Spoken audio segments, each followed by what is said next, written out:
image in your eyes pulled me under, but I will wait for you. There's nothing left for me to do than run and act myself a fool. No point in trusting anyone. Your eyes of diamonds keep me up. Never thought that it could be this rough. No point in trusting anyone.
about our time together. When the night is over, my life is over. 'Cause I start thinking again about our time together.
Hello guys and welcome to the stream.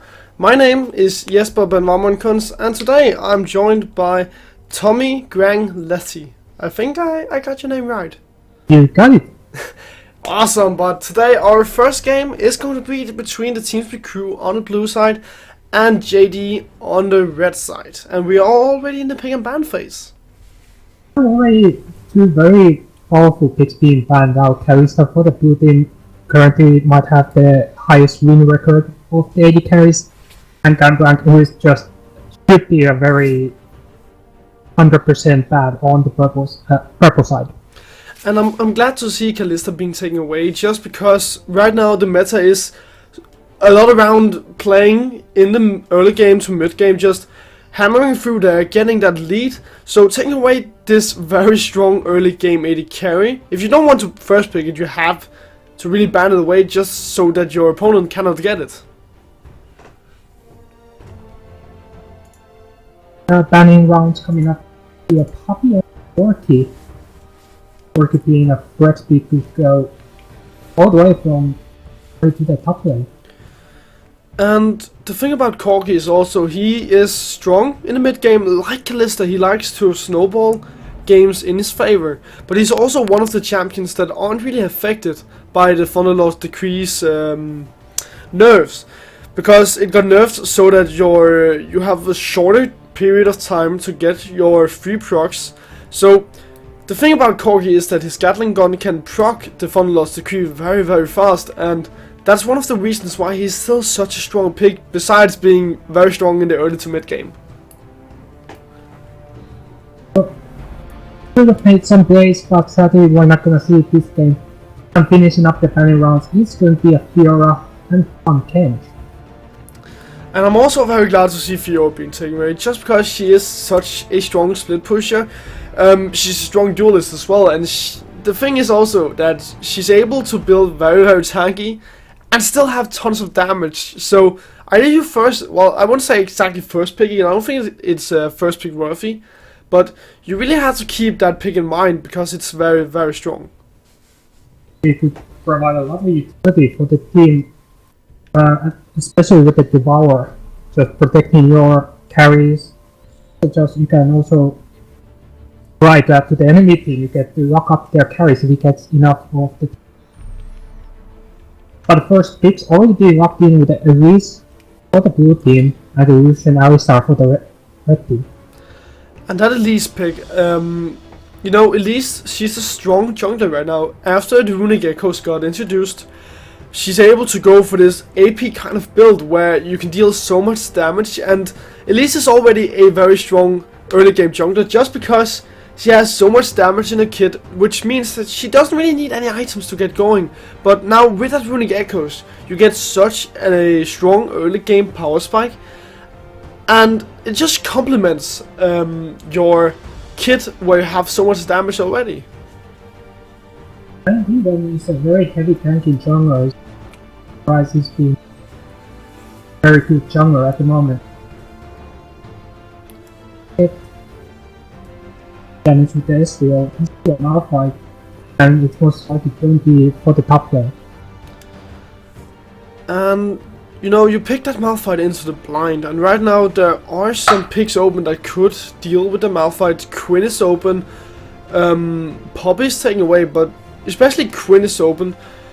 Well, you know, Ryze is open, Lissandra is also open, even Lulu. There's so much you can send up against that Malphite, and Malphite, he's not going to do too much just because he is a tank. He wants to be split pushing, he wants to get the Sunfire cape as well, so you can really just send whatever up there and make it a farm fest, and then hope to just have a carry that's going to be stronger than the Malphite in the mid games. And also Ezreal, that is a flex pick. We all know that Remick, he likes to play that AP Ezreal. And also with the Malphite is that he brings a lot of engage for the team with the unstoppable force. He just set up for a nice wombo combo with the team following up. On the other side, for the other team, they have locked in a Rekka who is alongside Elise, the two highest picked champions. But then the rule is a flex pick. Could go for the top lane, but could also go for the mid lane. Yeah, Lulu can definitely go both ways. She is a flex pick.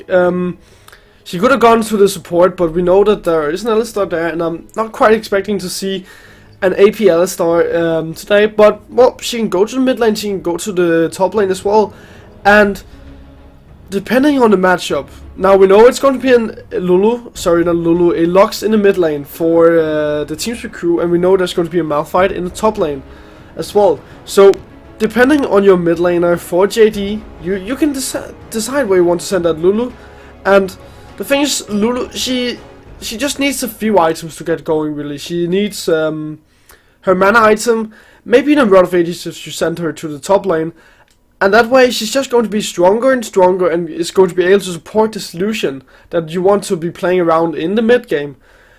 So really you can send her wherever you want to. And especially if Ru gets to the late game also, you just buff the Lucian up so hard that Lucian is just going to be able to just deal tons of damage across the TeamSpeak crew, and it's going to be, they have to be very fast to react to it, because they just can't let Lucian just run up and do all the damage that he can do with his passive. Yeah, that Light Slinger passive is definitely going to do wonders for Lucian, and now the last pick being locked in is going to be that LeBlanc, so now you already have an assassin in the mid lane, and apparently we had some runes trouble, so we're going to be remaking that lobby and we will see the same picks. But we can talk about that LeBlanc pick. You know, LeBlanc in the mid lane, she's an assassin. She's very strong. Thunder Lost Decree works wonders on her. The thing is, First Screen's Claim is nerfed, so you have a slightly worse way of roaming around. LeBlanc is still, of course, a good roamer, but the First Screen's Claim would help you be a better roamer. Now, it is nerfed, so you won't exactly see that coming out. You can still see a Morellonomicon or a Fiends, because those two items got buffed to compensate for the First Screen's Claim being nerfed. Just gonna see as they're finding out new champions, but those champions that were banned out in the first lobby are still effective, so these are just troll bans coming up. Maybe they're trying to spell something out. Exactly, they're just troll. Well, I guess we could call it troll banning. They just need to not ban what was picked in the last lobby, because then we're going to have to remake the lobby once again. And I think I'm not quite sure. I think I've been affected by. I think I've been having to use this rule once, like where we had to contact an ESL admin because they had to remake the lobby for a third time. So the last ban is not going to come out for JD. That's gonna spell out JD. Disappointed that TeamSpeak Crew decided to go their way of putting their team name out there. Oh, that's easy. Anyways, I guess we can talk a little bit about the two compositions for the teams. You know, on the blue side, we do have the TeamSpeak Crew, and they have the Lulu and the sorry, not the Lulu, the Lux and the Ezreal. So already here you have a pick composition. Something I know that the TeamSpeak Crew, they love to play. They love to play these pick compositions. They love to catch people out of position, burst them down, and then turn around, get some objectives, get the lead that way. And they're always around. They always evolve around that mid game power spike, because they don't really want to play around the mid game. They want to, if they can get a lead in the mid game, then that's great. But they are just always looking for that mid game lead, and then they'll snowball from there. But that also can be applied to JD. With their team composition also is very much with LeBlanc could be just running amok in the jungle, trying to see if he can catch out Eric in the jungle. But then it's also with the Rek'Sai now, it's gonna provide some good engage on their behalf also, and Ru there to buff Lucian up even more. It'd be a very even fight, considering the picks. It could indeed, and you know, the thing is also for JD you have a team fight, a little bit of team fight, still some pick, but the thing is also you're running that Lulu. So right now you're running a two-man threat composition, because Lulu, she's not going to be there to deal the damage. She's going to be there to just use her utility to help her team sustain through fights, to keep safe. Where on the other hand, the TeamSpeak Crew, they have a four-man threat composition, because I know Arkell on that Malphite, he loves to build it a little bit AP, and even Elise, she can go AP because you have that Malphite and Braum to be your front line.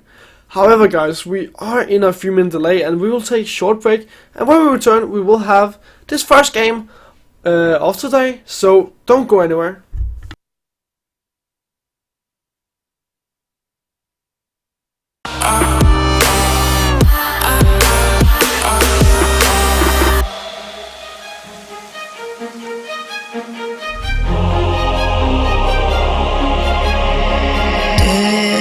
Has passed like a hurricane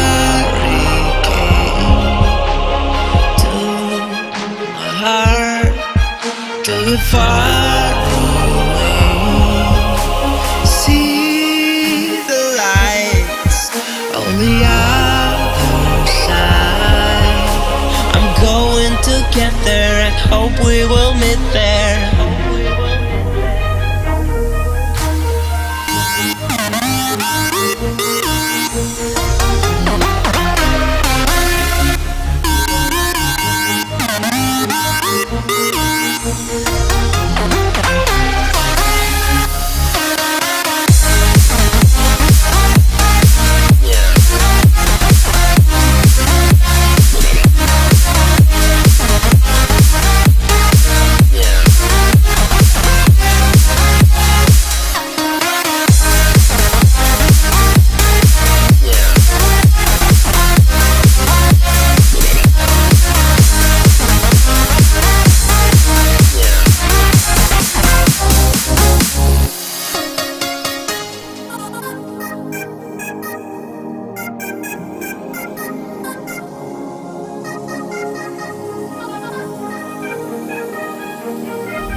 Passed like a hurricane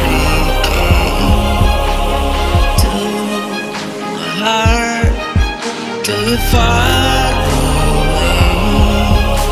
See the lights on the other side. I'm going to get there and hope we will meet there.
And once again, welcome back to the stream. Now we are in game.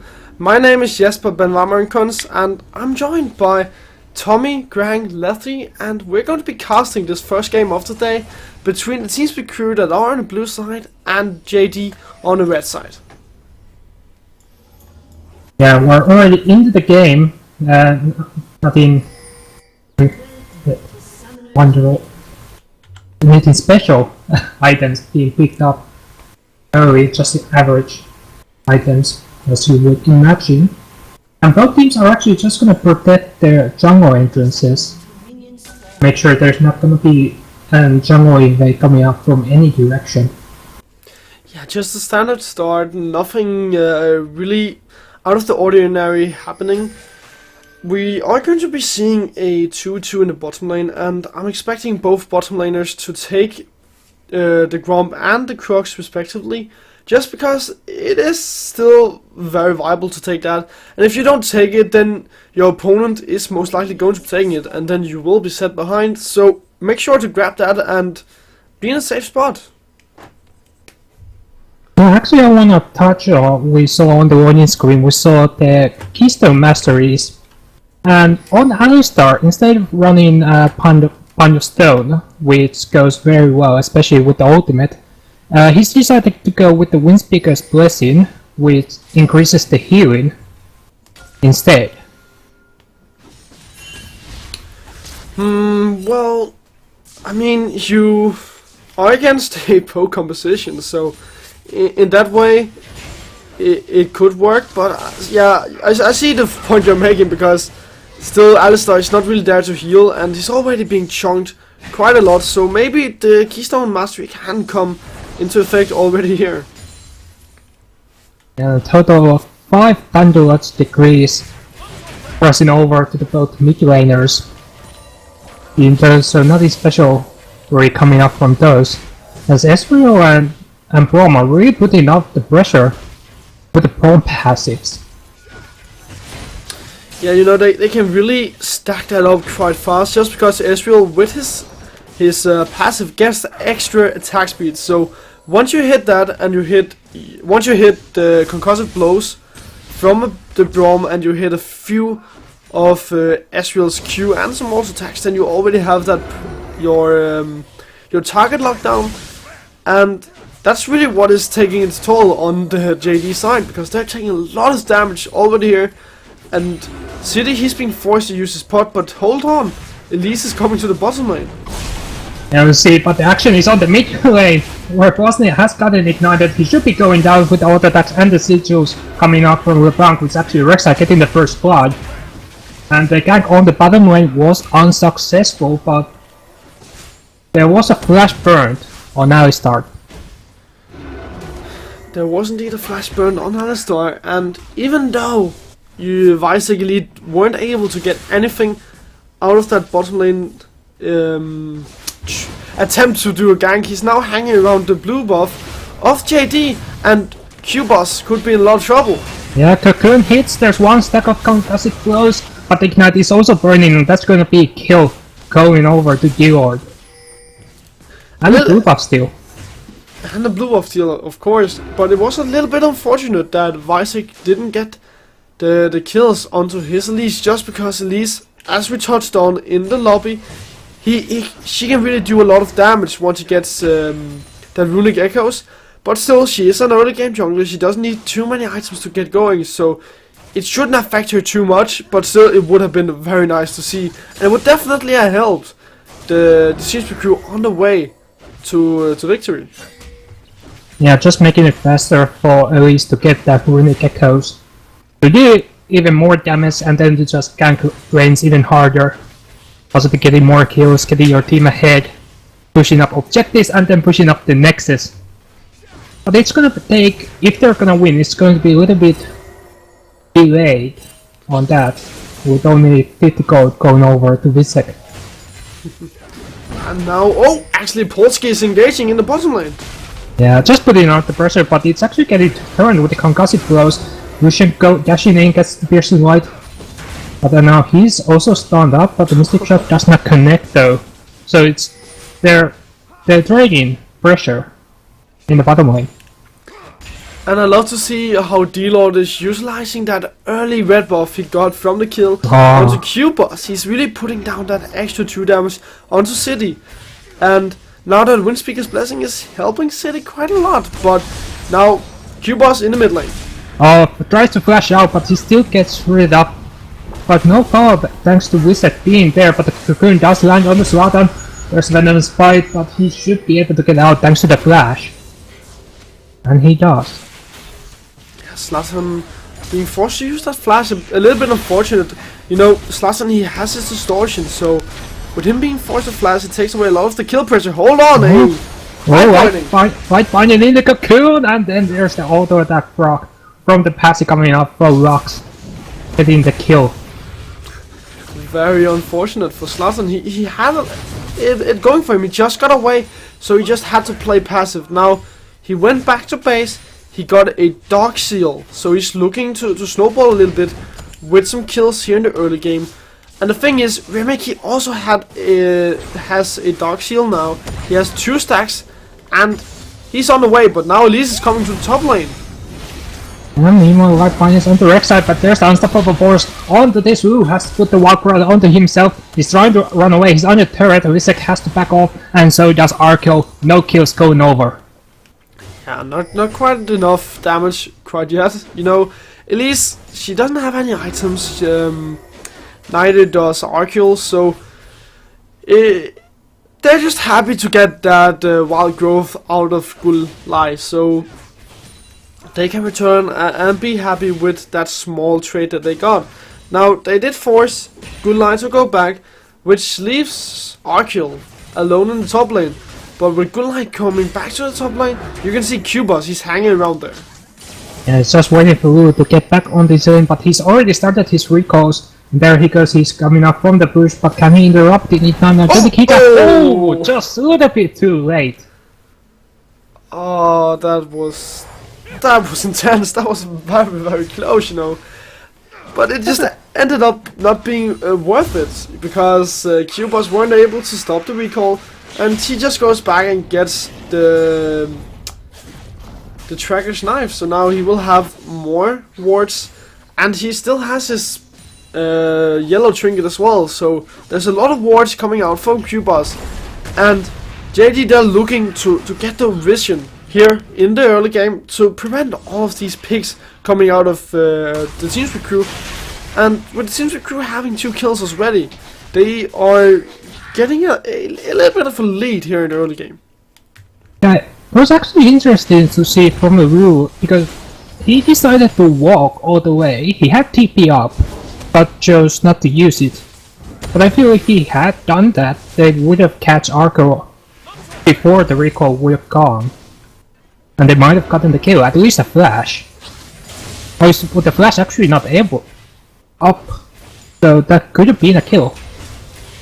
That could definitely have been a kill, but you really never know. So that just shows a little bit of a communication problem on the side of JD, and you know, you have to hope for the best, you have to prepare for the worst as well, and you cannot do that if you don't have the communication on your side. So a little bit of a misplay. Now Arkill, he'll be able to find the pink ward of JD, and the sides is going to be taken away. Now Cubas is in the bottom lane.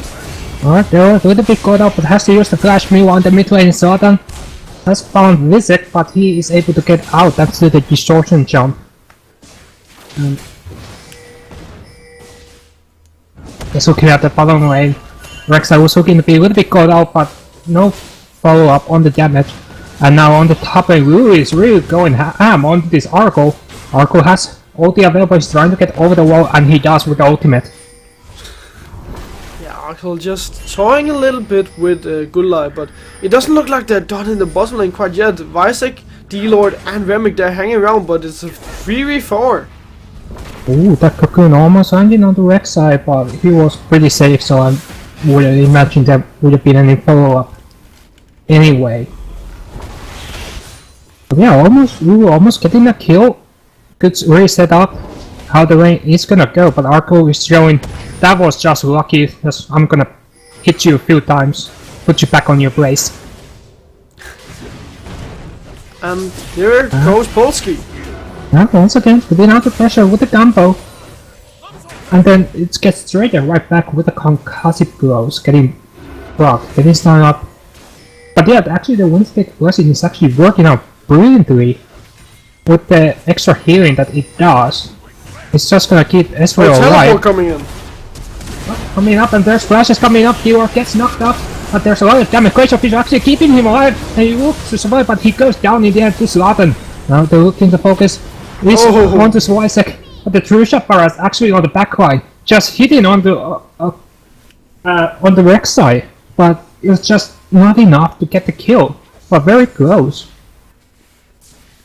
And this game has just been so much around the jungle pressure.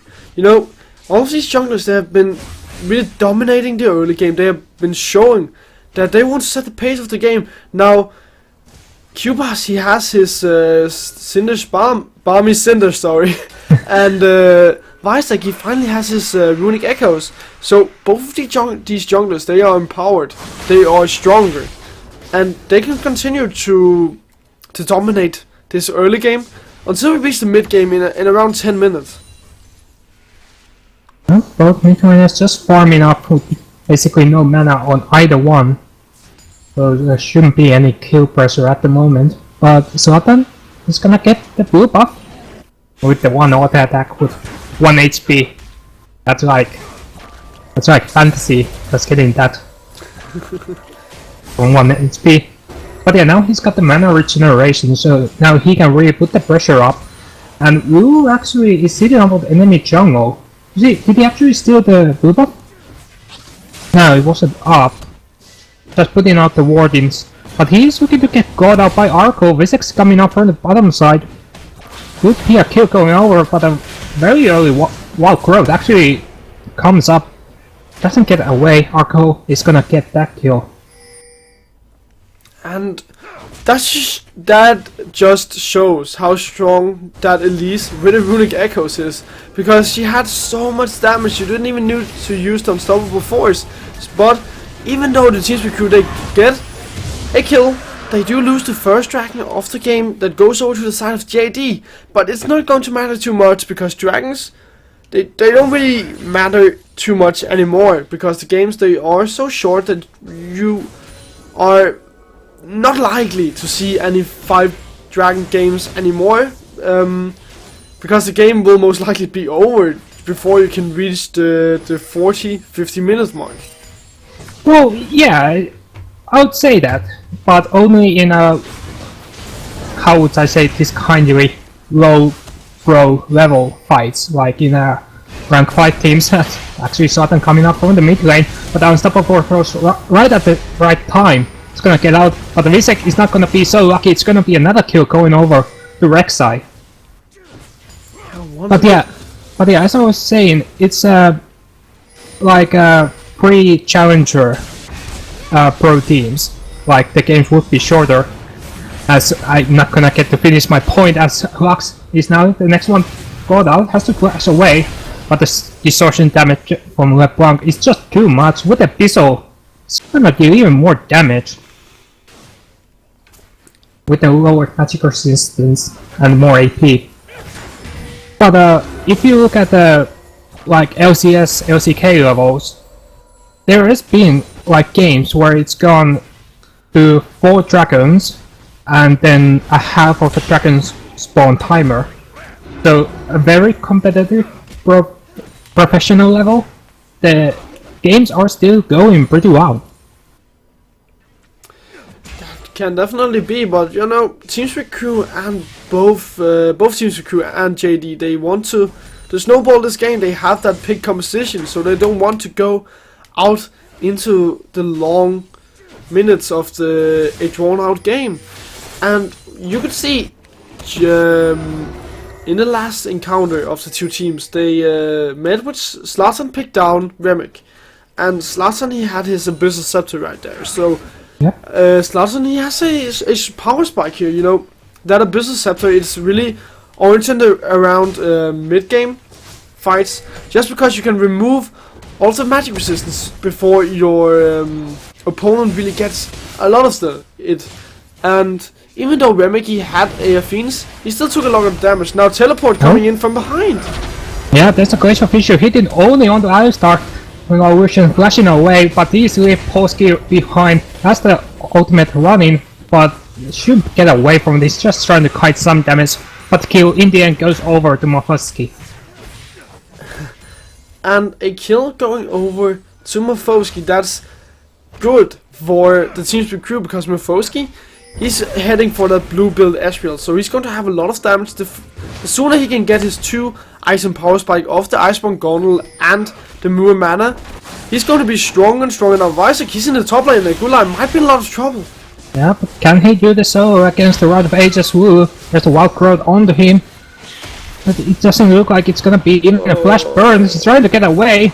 Oh, the neurotoxin is not enough. The Wadai is not going to be enough. Wu actually gets away with very no health. Malphite is still chasing. Has unstoppable force. Oh god, he misses it! Now he has a third acro. Do he actually survive this? It shouldn't be. Yeah, finally getting the kill. Thanks to the seismic shard. But now Rexa is there. He actually flashes right into 2 members. But Zlatan comes on from the backline. He's got the triple chains on the Arco. And they're looking for Arco now. Can he get away from this? He just keeps running. But the double distortion and the auto attacks are too much. It's a shutdown kill going over for Zlatan. And once again, Zlatan gets the kill.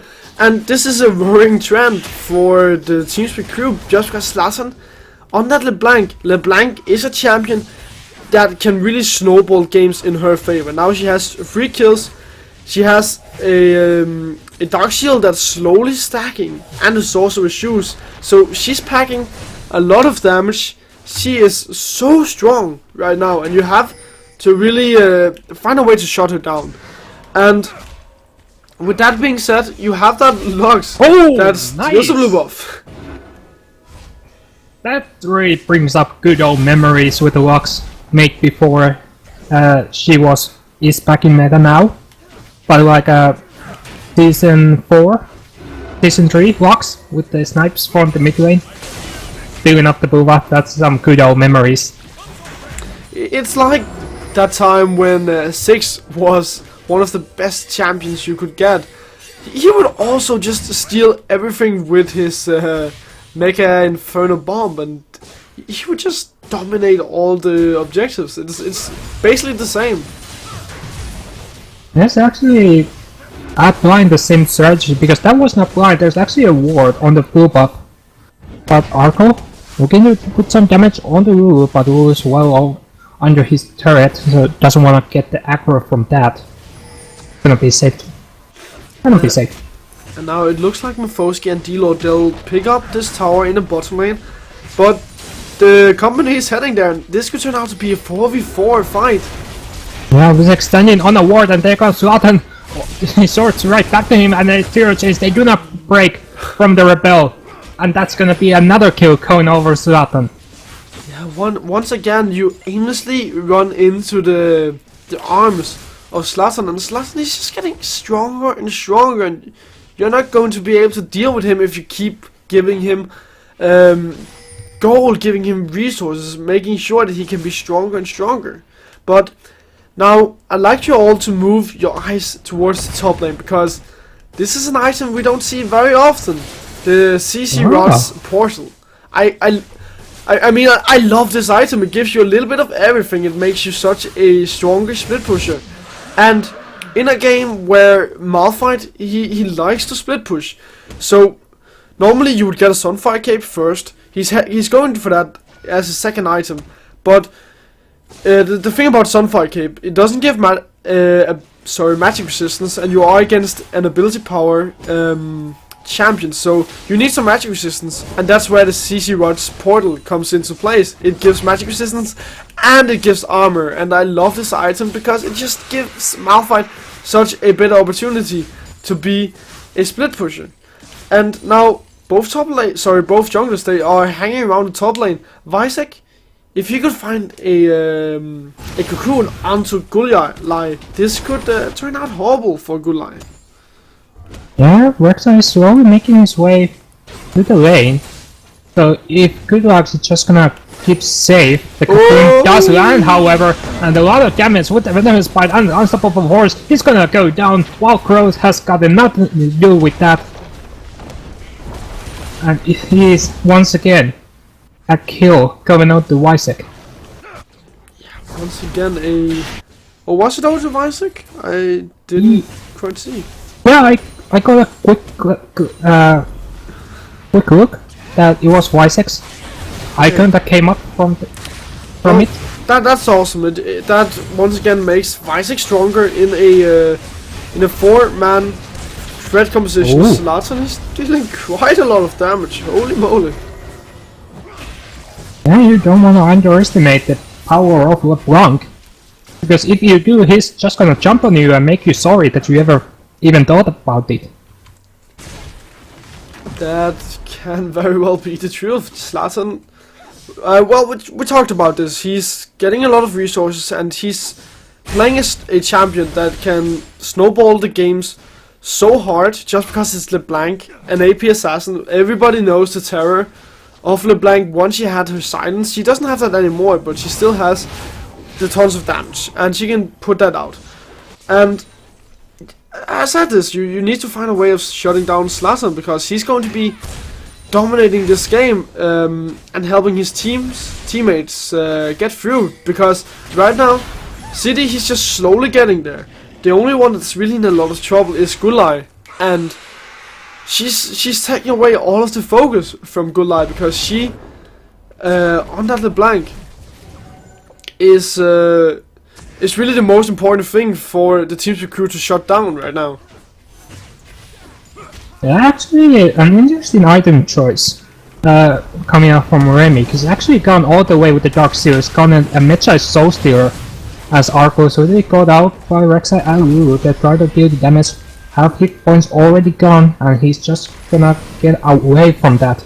Or wanna really chase into an unwarded side of the map. A nice flashing and kiting coming up from Lucian. Actually guys out the Glacial Fisher, and there's the TP coming up from Lulu, but they can't chase, they don't have enough to catch up, close the gap. But yeah, going back to that mid-giant Soul Stealer, it's something we often see Remick buy. Just because Remick, he really likes to snowball games. So he likes to get the Dark Seal, then he likes to get the Magi Soul Stealer. Gives more snowball potential. It is a snowball item, and it just fits Remick's playstyle so very well. Now, I'd also like to touch on another item. The Iceborne Gauntlet for Mephoski. He's reached his 2-item power spike, and he can really, once he gets that Mana Mirror Mana, sorry. Once he gets that Mirror Mana, he's going to be in that spot where he's able to take over and deal all the damage, deal with all of the engage on the side of JD, because he's going to be kiting all day, every day. Oh, I'm gonna keep up the trend with the items, and Banner of Command for top lane Lulu is we see Banner of Command a lot on support, but to buy it as a top laner is actually something that I've never seen before. I agree with you. We don't often see that Banner of Command. I'm not quite sure. I think it gives, it gives ability power, so it kind of works in the favor of Lulu, and it's not a core item on Lulu, and I think the reason why Gulai got this item was to deal with the CC Rod's portal on the side of Arcul, because right now you're literally getting pushed in all the time as JT in the top lane because of the portal, and this Band of Command will help against that. And the thing is, Arcul on a Malphite, he's having a little bit of ability power. Band of Command buff to minions doesn't take damage from ability power. Yeah, it's actually make a very valid point with it. And also it gives out magic resistance as Polsky has already built up his Aegis. Gonna go for Locket. So that's gonna be a lot of magic resistance and health regeneration for their teammates.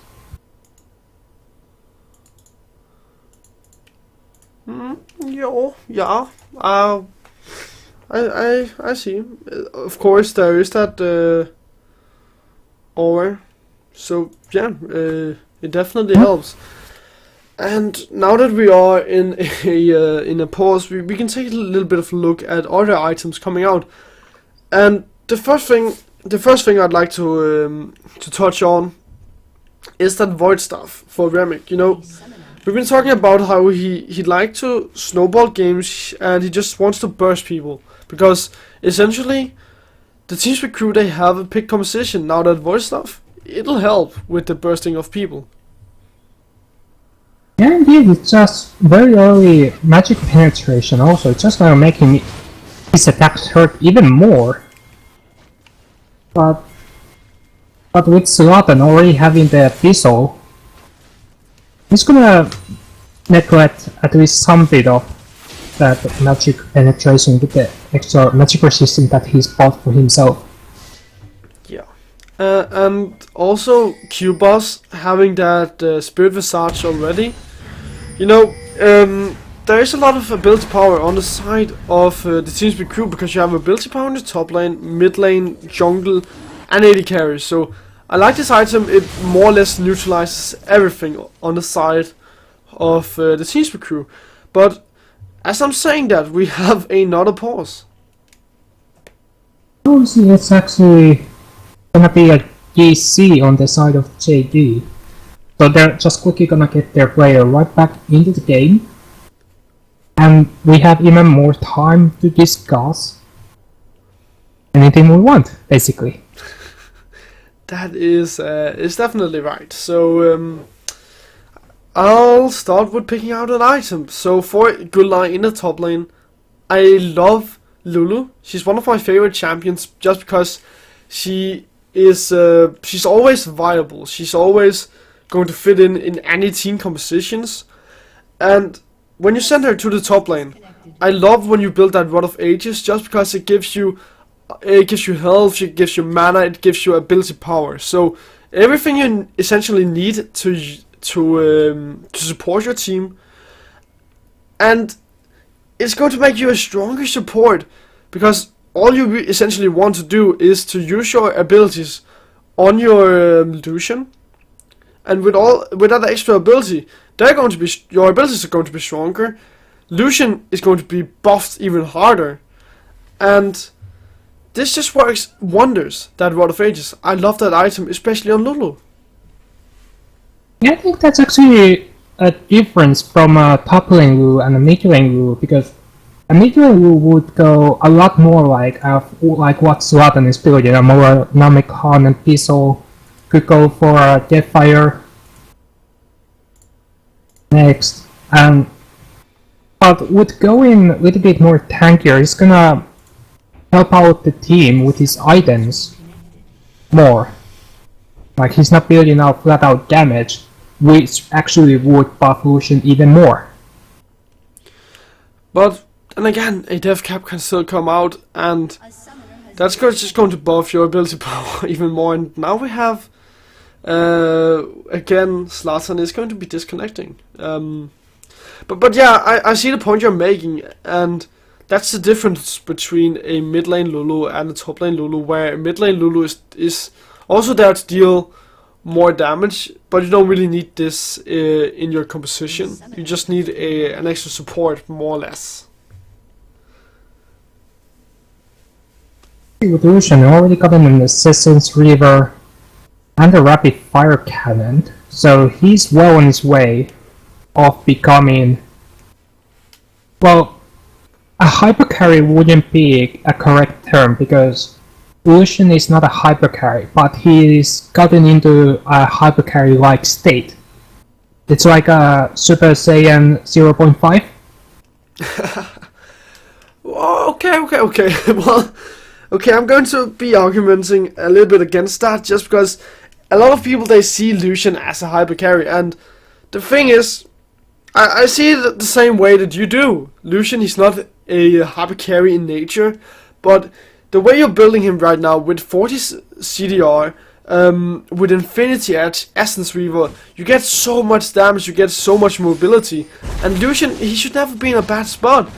But the thing is though, right now, he's in this hyper carry protect the AD carry composition with that Lulu and Alistar, so he should essentially just work as a hyper carry. But still, Ezreal, he's having a bigger power spike than the Lucian, because 2 items are being completed by Mofosky, Mirror Mana, and Ice from Gauntlet. Zlatan! Zlatan jumps right into the light, finding, but thank God his team is there to protect him, but the final spark is there to finish off the kill. Now Polsky is the next target, he gets out, comes close, and there's unstoppable force dealing out the knockouts on the 2 members, and Rexa is the next target. It's going to be 3 for none in favor of Team Big Crew. And that was what I was talking about. The Team Big Crew, they like to play very passive here in the mid game. Then they get, sorry, the early game, then they get to the mid game and they pump it up. Then they get more kills, they get objectives, and they turn the game on its head. Now they nearly have 10,000 in a goal lead. They could maybe even end this. Now I don't feel like that. The respawn timers are very short at this point, so they have to back up with Polsky already being up, so he's gonna support the up as he waves, clears the waves. But that felt more like a mistake coming up from Zlatan, because he distorted over the wall and it was responded right away with a light binding. And now Baron has been started up, but there's he puts a coin in. Yor takes a lot of damage from Zlatan, and the ignite was actually not up, it was just a Morellonomicon. So he's gonna survive from that, and they force Team Big Crew out of the Baron.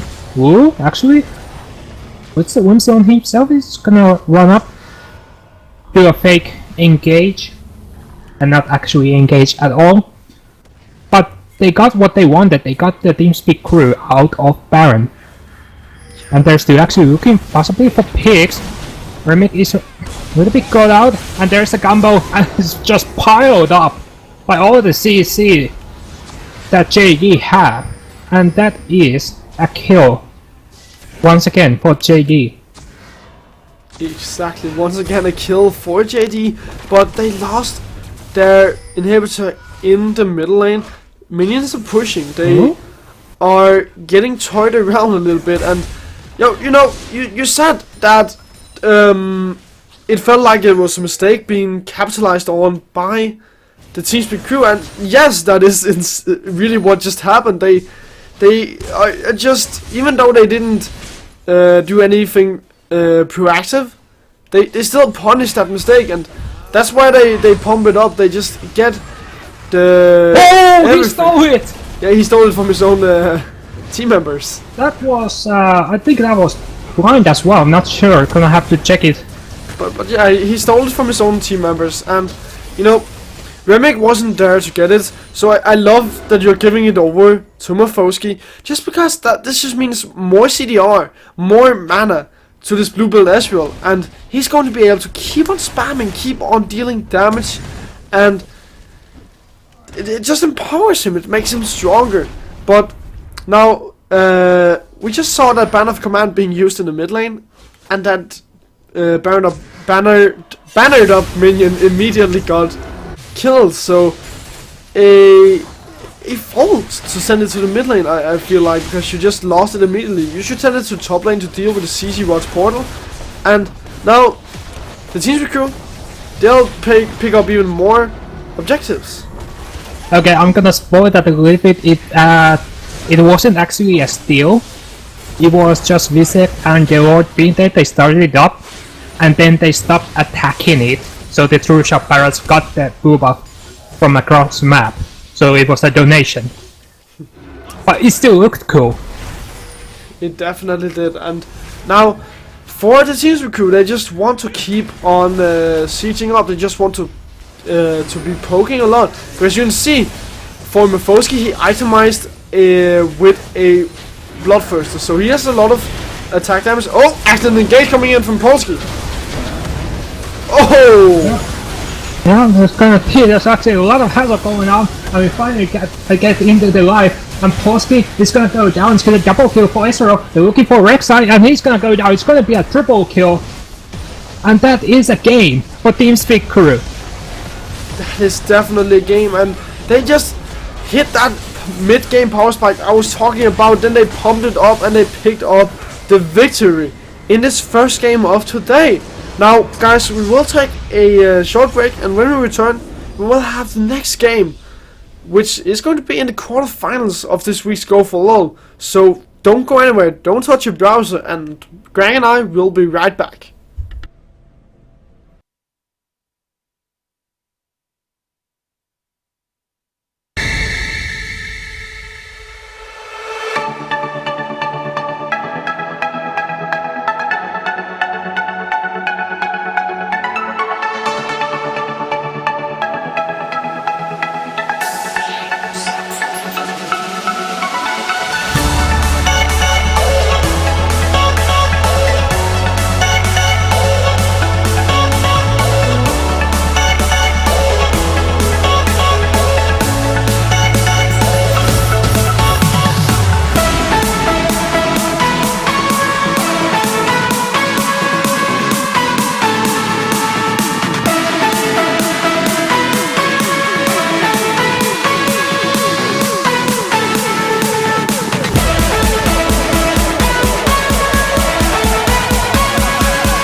And unfortunately I forgot to turn on my microphone, I can see. So hello guys, and welcome to the stream. My name is Benvarmeren and as you can see, on your screen, and my co-caster of today is Tommy Grang-Lethy. Hello. Hi, it's Grang. And that is why I thought I didn't have any co-caster today, because I forgot to turn on my microphone. Well, a beginner's fault, everybody can do that. But we are in the pick and ban phase, and it's JD on the blue side with NG4 on the red side. Yeah, alright, bans are already have been locked in, so just quickly gonna run up at TeamSpeak crew. It's Poppy, Kindred, and Fiora. And on the purple side, it's Gamblanc, Malphite, and Tom Kench. And that Malphite is actually interesting ban, because they banned it out as Arco was playing it the last game. So they don't want TeamSpeak crew to have Malphite on their team comp. But that also left Kalista open, and now it's locked in. Yeah, so now you get a hard engage instead of Malphite. And that's really a huge point of the team composition that the TeamSpeak crew they ran in the last game. I feel like that Malphite, he was such a huge factor just because you had this team composition around picking people out of position. That's all you wanted to do, but you didn't have any hard engage except for that Malphite. So you banned that away, but you leave the Kalista open, so you give them another way of hard engaging. And with that Alistar, it's kind of the same. Yeah, honestly, Kalista Alistar might be the scariest bottom lane that you can go against. With Kalista can just use the Fate's Goal. Just gonna put Alistar right in the middle of the enemy team. Gonna get one knockup. Gonna use Pulvers, gonna get a second knockup. And if he's lucky, he could get the headbutt, possibly onto the AD carry. And he's just gonna knock him right into the enemy team. So it's like dead times 3. That sounds very, very true, but for NG4 we can see that they have picked up the Lulu, the Elise, Lucian and Morgana. So yeah, they also have this kind of a pick composition. You have Morgana and Elise to pick people out of position, Lulu's still there, like in the last game, to empower your Lucian and maybe even your mid laner, which could potentially be a Morgana. Morgana actually is gonna be the support, most likely. And Lulu is gonna be a mid lane, so that means that Lulu can build just true AP damage wise.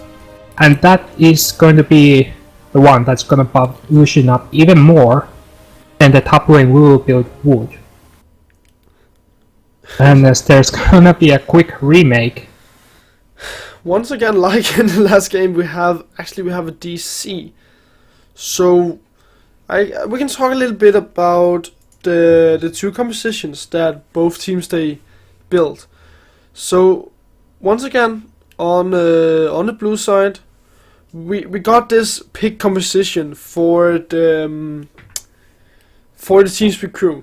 They once again have this pick composition that can evolve around the early to mid game. You have that Corgi in the mid lane that just needs to get his 24s, and then he'll really have a lot of damage.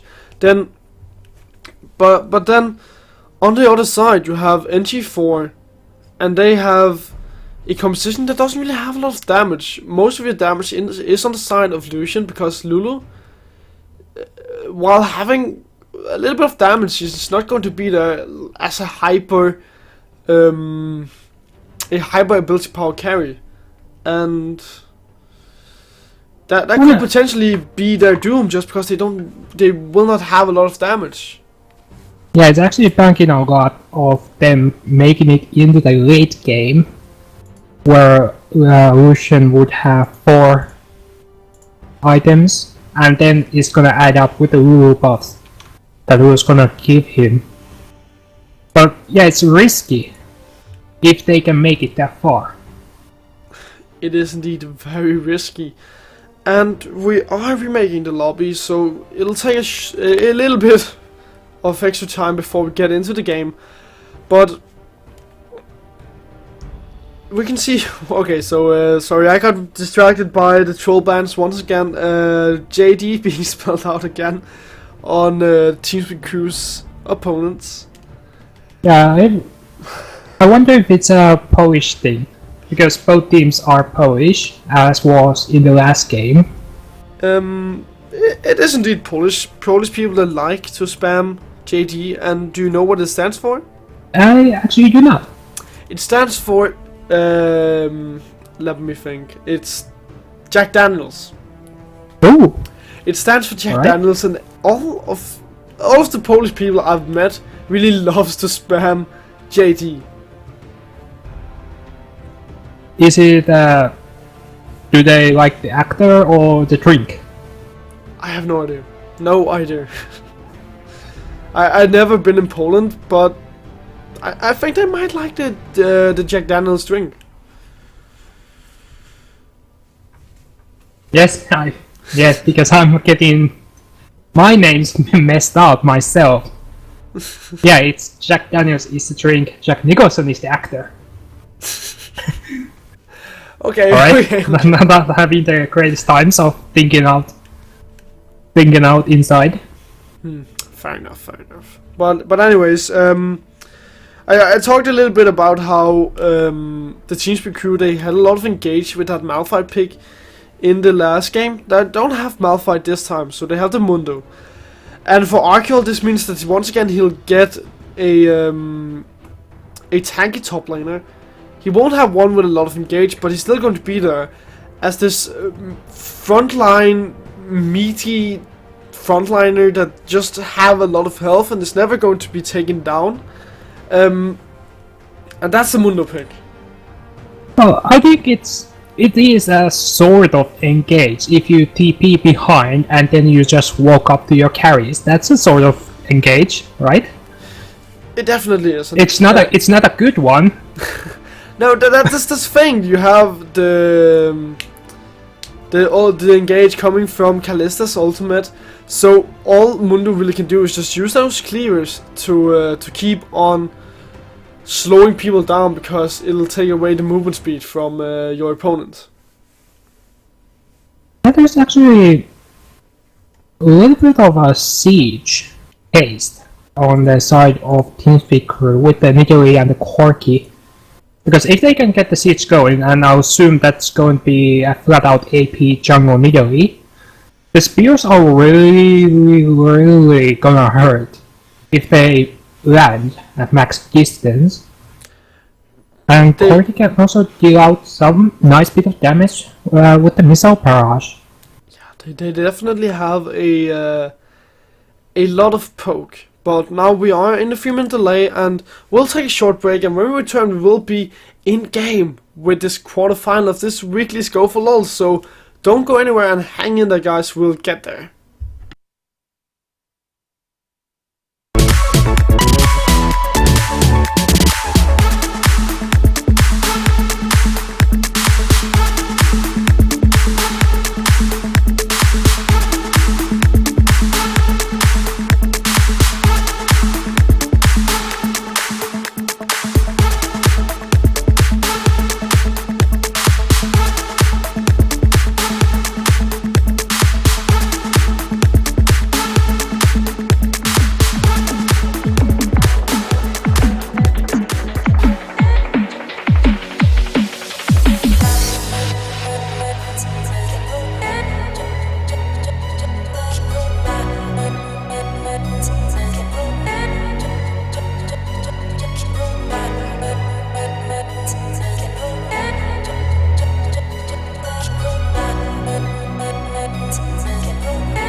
Taken by the words that you say, the voice that carries them has kept me astray. Too soon to act on it, can we ever be? That all depends on what you're feeling from me. Let me show you all the way. Let me show you all the way. Show you all the ways, yeah.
taken by the words that you say. The voice that carries them has kept me astray. Too soon to act on it, can we ever be? That all depends on what you're feeling from me. Let me show you all the way.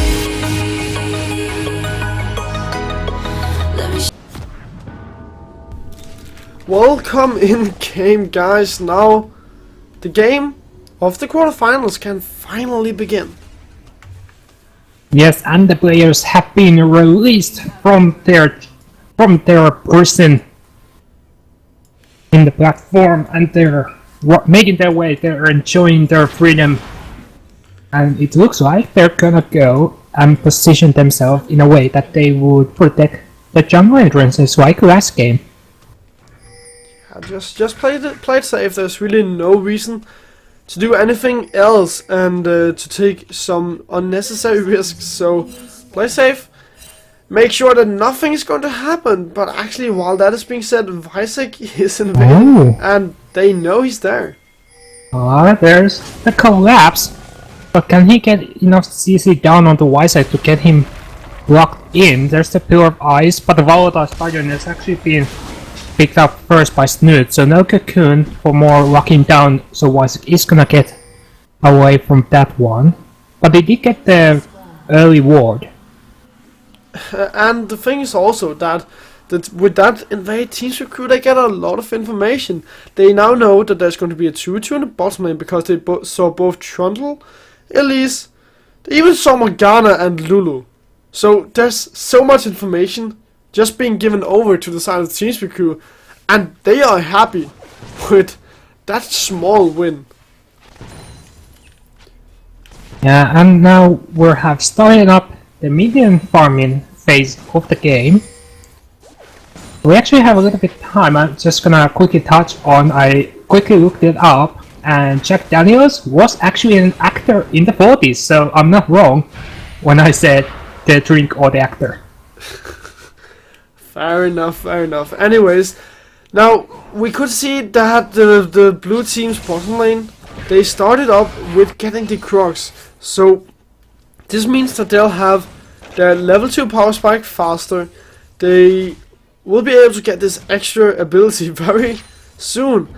And for the NG4 side, that means that they're going to be in a disadvantage because now D-Lord and Mafosky, they can deal a lot of damage. Yeah, but the Darkbinder is gonna keep Mafosky at place. Actually, Thunderwords was proc, and there's the exhaust. Just wanna keep him at bay. There's the range stack that actually takes a lot of damage on the sky. And I love this Kalista pickup in this game because now, with that Kalista pickup, you have the engage with the help of that Fate's Call ultimate coming from Mafosky. You have this tanky frontliner of Mundo being played by Akil. You even have damage and poke coming from Remick and Visek Elite. So there's just so much that really works in the favor of the TeamSpeak crew. And they just have to play around this early game with Mafosky and then wait for the 24th power spike. Now Visek, he's taking a lot of damage. Yeah, just fine. There's Remick actually in the mid lane, but use the cleanse to take rid of the ignite. So no kill going over to the Wu in the mid lane. But they do trade abilities, or actually summoners. And once again, Jord has roamed up from the bottom lane. He's looking for Snuts, but misses out the combo. So at least he's gonna get away from what was a certain death. Yeah, Snoots will be able to get away from that small engage coming from both Visek and D-Lord, but he's forced to use his flash, and this takes away the kill pressure, a little bit of the kill pressure from Elise here in the early game, because without that flash, you should never really be able to get into point blank range to land the cocoon onto anybody. So a small weakening for Snoots, but still you can go to the mid lane or to the bottom lane where there is some CC. some crowd control that can help you land your cocoon. Yeah, but if you look at the CS differential already with the 80 carries, Mofoski is already like 17 CS ahead with like 5 minutes, and that's a lot. That means they're really putting out the pressure with the Alistar combos, gonna keep him at bay. And it's working so far. Oh, Arkel! Oh? Nah, he's fine, he's fine. But yeah, you said the key word, the pressure of that Kalista pick is what matters right now, because Kalista, she can deal so much damage in the early game. She is an early game 80 carry, but she starts to fall off in the late game. You're not going to reach that point. That's not what the Teams Recruit wants. They want to play around the early game with Kalista, then they want to head into the mid game and complement Kalista's damage with the 24's power spike from Remick. Yeah, he can really put out the damage on the Lulu himself, but he does actually have wild growth on his side as the Lord using the combo onto Winterfallen, but he has the Black Shield on him, so no CC coming up from that. Dark Bunny hits on the D-Lord, but he's gonna be safe. Okay, Walker doesn't want to take any risk of engaging and then getting turned around. That's okay. Well, my mind just turned off right there. But now Wisek will find Snoots, and Snoots could be in a lot of trouble. Tries to bounce, but the passive actually got off. Oh, now Wisek will be caught now, but Snuts is actually gonna get away with the Jailward actually being there. But there's actually a collapse from Skywalker as well. They're looking for Jailward. That should be a kill, but the heal is keeping him alive, and he's gonna survive as Skywalker has to flash out. There's Lulu trying to flash out, do the damage with the cooldowns, but he's not able to do that. And now Ramik is trying to put the damage down on the goal himself, but he has Walker available, doesn't even use it, and he is out. Everybody's surviving. Yeah, 4 persons were very close to going down in that small encounter in that jungle. That should have been a kill for both teams. They definitely deserved that, but the problem was you could have gotten the kill on the Snoots if D-Lord had his Ignite. It was so close to coming up, but not quite there. And this just means they're not going to get the kill, they're not going to get any resources to make your early game stronger. But with that being said, the Teams Recruit, they are in a good spot because they are leading with 1,300 gold just from minions. There's Fate Skull being popped, and the Black Shield is keeping Winterfallen out alive, and the Dark Binding actually is just gonna keep Gilward in place, not letting him get the triple death combo with the ultimate. But now Unknown, nice Blue Eyes actually cancels out the pounce, and there is Snuts over the wall. He gets a cocoon over the Arco, and Trundle has to flash over the wall, but now Snuts is in a lot of trouble. Can he get away from that? No, it's going to be an infected cleaver that's gonna finish off the job. And that was beautifully played by both Wisek and Arkel. They managed to get the damage down and not go too deep. Oh, D-Lord taking a lot of damage. He's fine, he's gotten the Sidestone for some health, and I also check he has Windspeaker's Blessing as well, so that even more heals coming up from the E. So he's gonna be just okay. But for the NG4 lineup, they have to be worried about Arkel right now because he's going for what looks to be a Sunfire cape. So he's going for this early power spike and the ability to split push harder. So with him also getting a lot of farm, a lot of CS, he's slowly scaling up to be a strong tank. And with that first kill he got, oh wait, he might get another kill. Oh, Purifies knocks him in the wrong way, and Arco is just gonna say, "Wink you!" So this, once again, getting another kill means that Arkel, he's getting stronger, so Golem! Walkroad, give me a life. Wisek is out of mana, there's 6-9 actually being traded. He should go down, has no mana to get the heal off, and it is going to be a kill traded. But once again, I'd like to go back to Arkle, just because he's really the most important thing in the game right now. Oh wait, actually Snot's taking a lot of damage. Yeah, can Remy get the kill before TP is coming up? He does! And now Unknown has to back out. There's actually a TP was cancelled out from Arco himself, and that actually leaves Remick in a bad place because Unknown is just gonna go in and he jumps him down for a shutdown kill. So Remick getting punched and now Wonderfall is taking a lot of damage. Action still going on, this time on the bottom lane. Wonderfall has got a Ren stack, but he actually flashes out the range of the Ren, so he doesn't get the pop from it. And the Fate's Go actually was pop. I think Morphosky was like, can we get the kill? And Alistar was like, no we can't.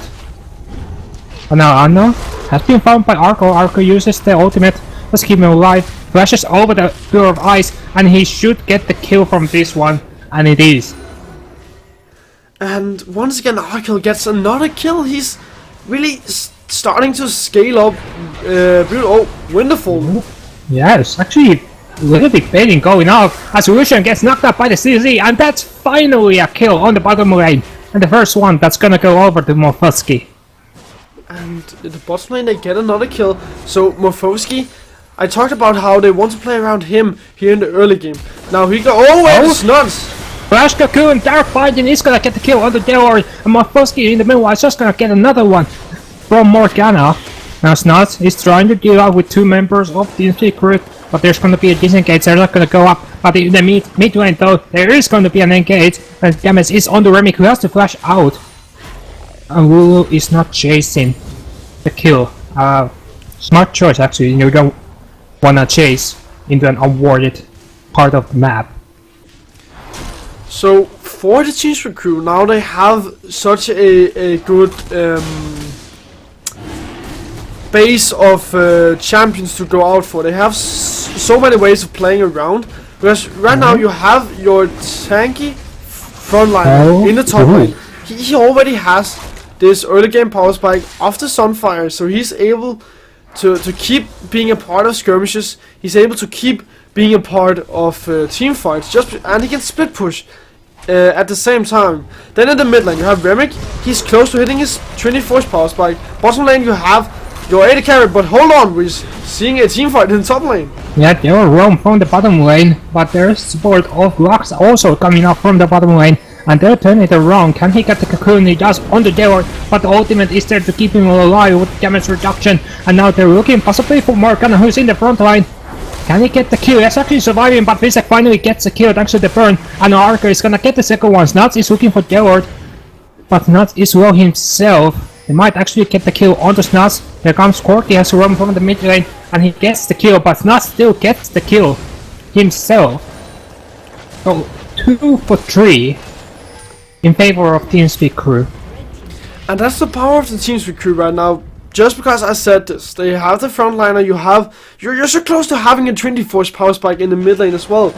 And even in the bottom lane, once Morphosky starts to group up with his team, they're also going to have so much damage coming from Morphosky. He has his playthrough in King. There's really nothing that NG4 can do right now, despite they just need to try and turtle. Now they're fighting once again in the top lane. Yeah, Ignite on the Remick and the Walker for more CC, and he finally gets the kill. Archer is now in the next target, but he has ultimate running. Should be still going down, but it goes over to the Morgana. But this means that Visek and Morphosky, they can head to the mid lane. They can start to push down that tower. And with this mid-game power spike that the TeamSpeak crew they have finally reached, they just need to start grouping up, start sieging, because they have the poke, they have the engage, and even the teamfight damage. They just need to play to this win condition of theirs. Morphosky just tries to get in range to put the range stacks even more for Lux, but there's the support of the rest of his team, so it doesn't actually get too much of this. But Blue Buff was actually stolen by Visek. It's actually good, you know. It denies it from Lulu, so he's gonna be running up that mana trying to wave Q here. And that is definitely going to hurt Golem quite a lot, just because Golem went for that Frost Queen's claim. And the thing about the Frost Queen's claim is it got nerfed. It doesn't have that big of a mana region anymore. The cooldown on the active is higher, which means we should be seeing this item less often, just because on Holy Grail and Nomicon they also got buffed. So I'm a bit surprised to see this item, but it definitely helps in the roaming and the disengaging. But disengage, that's something Snoots can do on his own.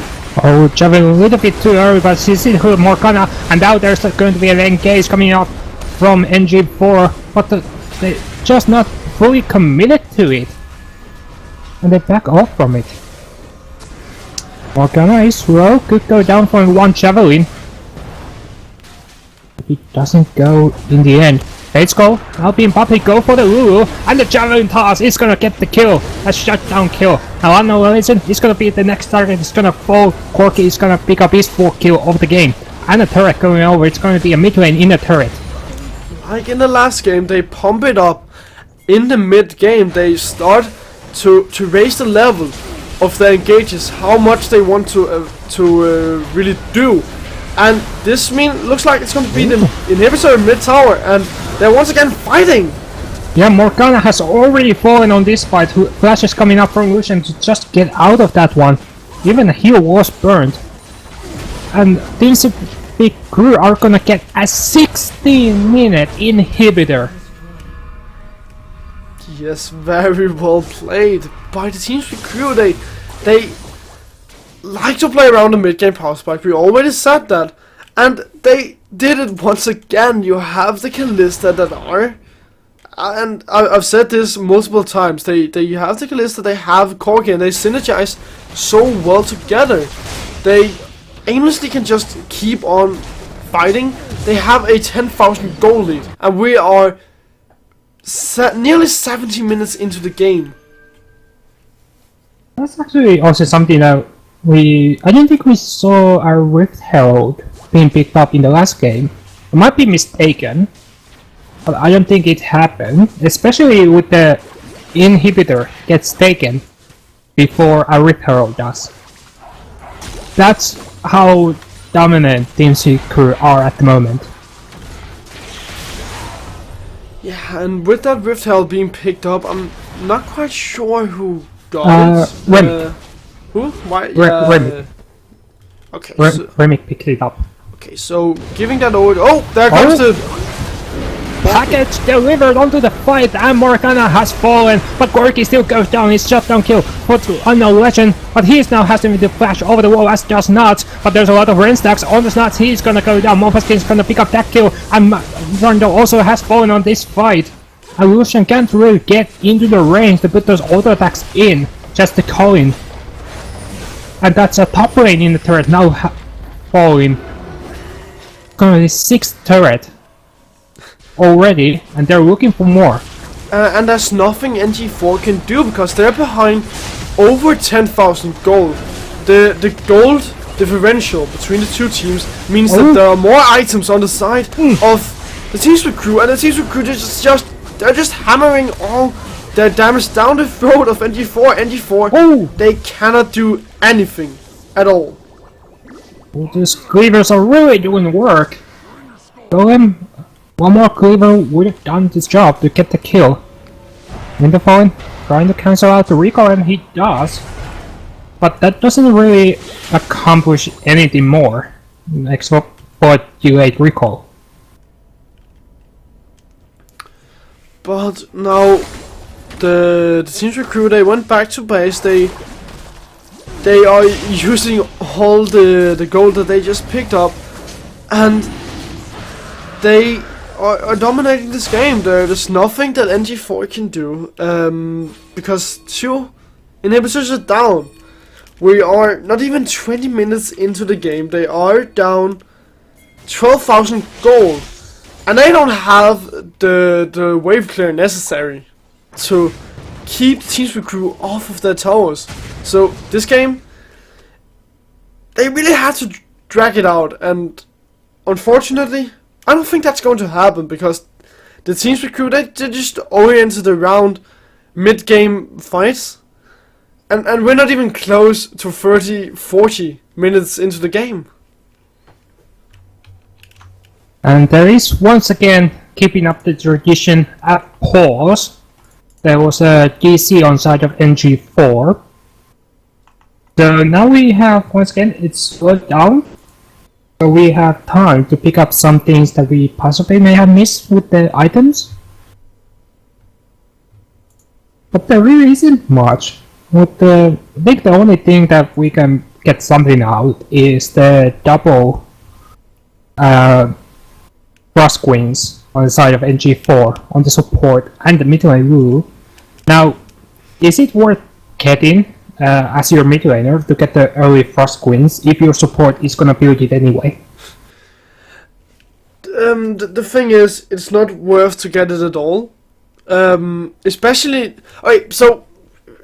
in this game, I'm really irritated by that Frost Queen's claim on the side of Golem, because you are against.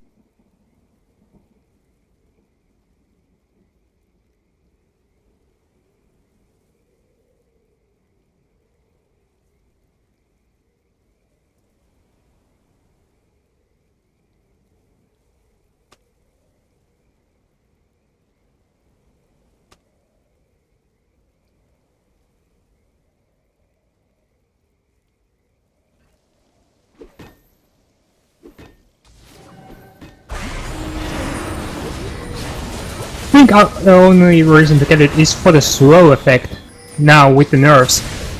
And Sky, oh! That was off screen coming up from Remick with the missile barrage getting the kill on the Skywalker. And they're really pressuring up this last inner turret that's still standing for NG4. There's actually a Fate Score being popped, but the Black Shield was ongoing, so he wasn't gonna get knocked up anyway. But they do get the turret. But they might get some damage on this inhibitor turret, the last one that's standing on the bottom side. And NG4 is actually gonna give it up.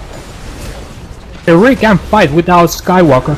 They're only now up, so they might look for something, possibly a last defense, if they can get really good team fight. But they're just letting Team Secret to engage onto them, so they're not gonna win that anyway. They were actually putting out the CC, and Snuts is already fallen, and once again it's just dealing the damage, and that is going to be a game. Remick actually goes down, but it doesn't matter. A 20-minute-and-a-half game for Team Speed Crew.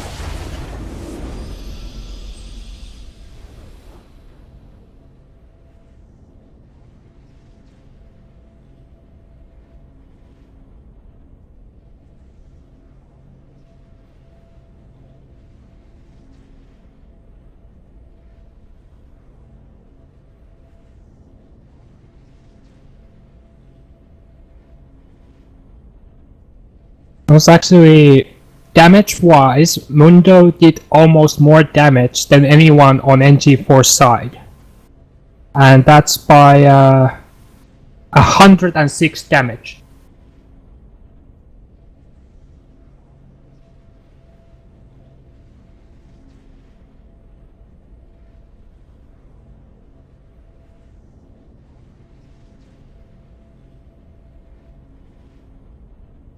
Bring me some.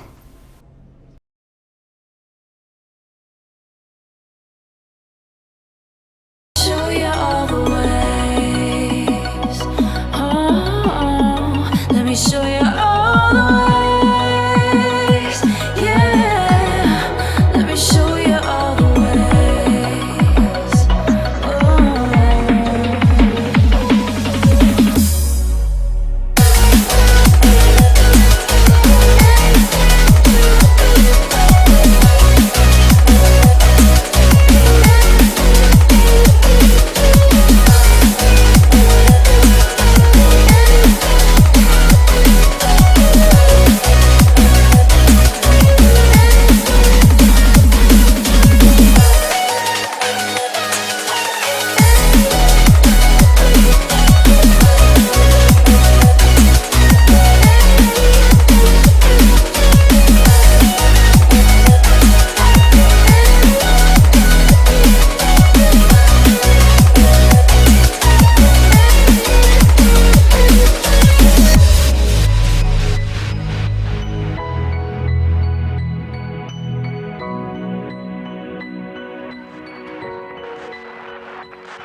Sound waves reaching the microphone are changed into impulses of electric current. No need to worry about your pre-recorded music tapes being accidentally erased. It can't happen.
'cause all along I knew I was doing the right thing by giving you my time. Where was I? Where was I when I needed it most? When I needed myself? Where was I?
holding on for you to come around. I've waited for so long, I've run aground. I feel I'm burning up inside. Oh, hear me crying. I feel like everyone's alive, and I am dying. Cause you are all I need. The reason I breathe.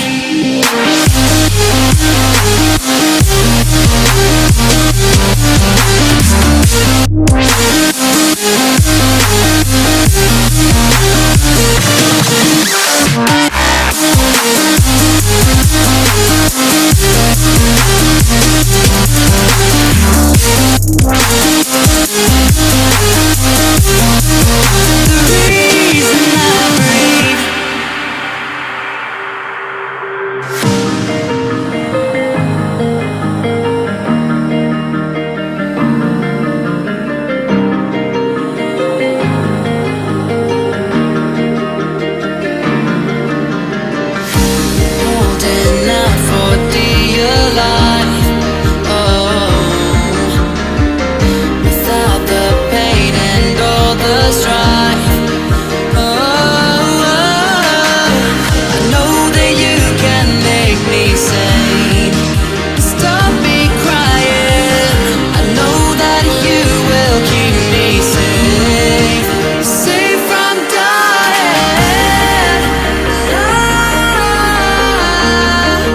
Cause you are all I need. The reason I breathe.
Yeah, it's going to be very interesting to see if TeamSpeak crew can continue on their winning streak.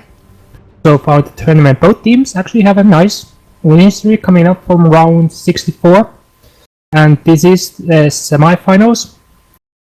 Coming out as there's yet once again going to be a small delay.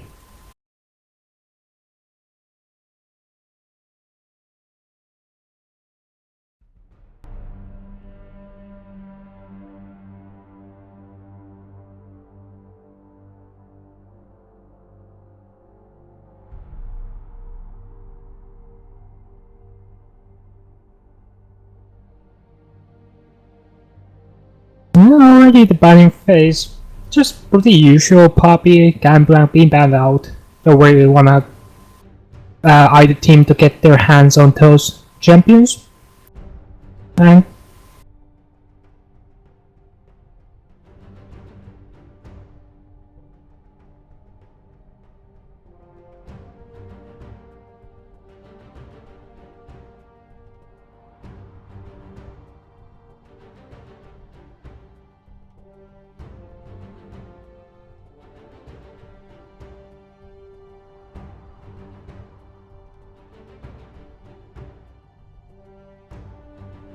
also the Corki being the second ban for Elysium ratio saw what Remy could do with the champion. I'm not gonna let him get his hands on tap pick this game. And finishing up the bans, it is going to be an Elise for TeamSpeaker and Tom Kench for Elysium.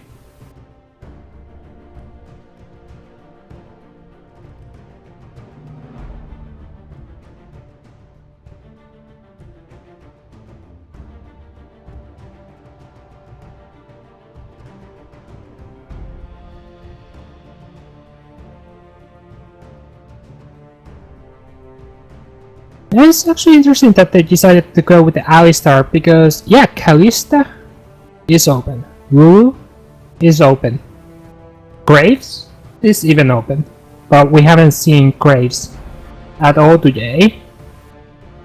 But instead, it's going to be an Alistar lock-in, but maybe thinking if we can take Alistar, that means that the enemy team won't have the Kalista Alistar combo.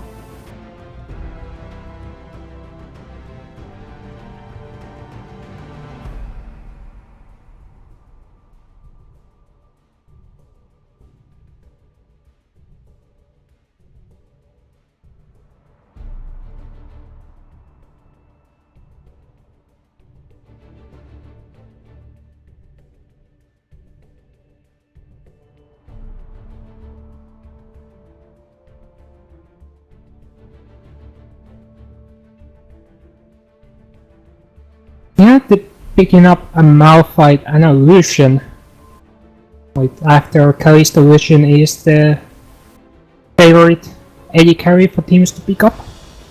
And Malphite, yeah, just providing some nice engage for their team. And there's actually gonna be a lot of CC already with just 3 picks. With actually all of the CC coming up from Malphite and Alistar combo. But for Lucian, they're gonna lock in their mid and support with Lux and Soraka.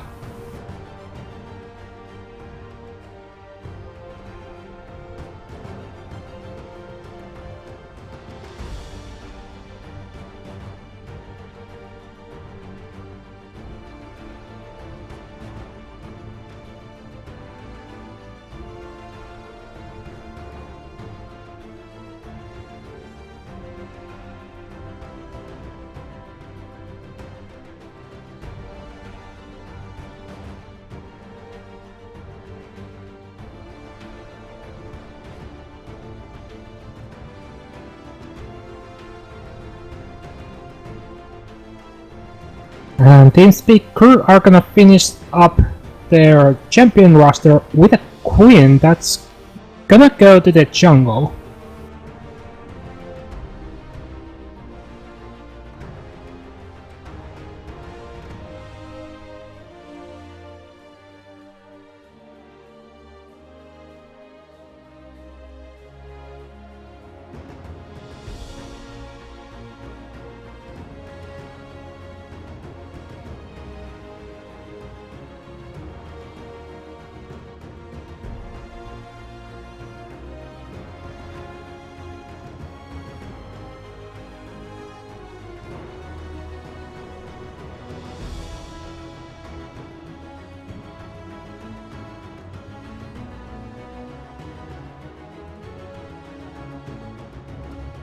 Yeah, that's actually the theme of their team, as they're gonna go for a late scaling champion power spikes overall on the teams.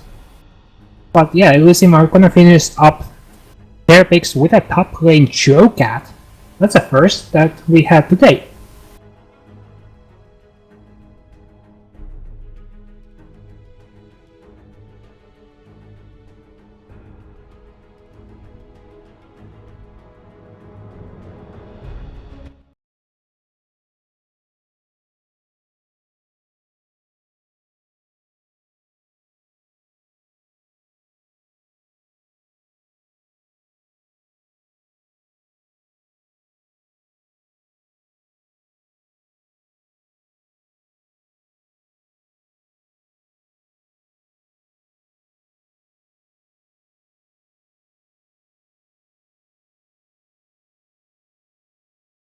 Yeah, actually, I did more of it, and their full every champion is from that Immortals game with the Kalista and Soraka on the bottom lane. So they're really. Oh, I don't want to use the word copying, but they're taking what was working for Immortals last night. But it's against a little bit different team comp.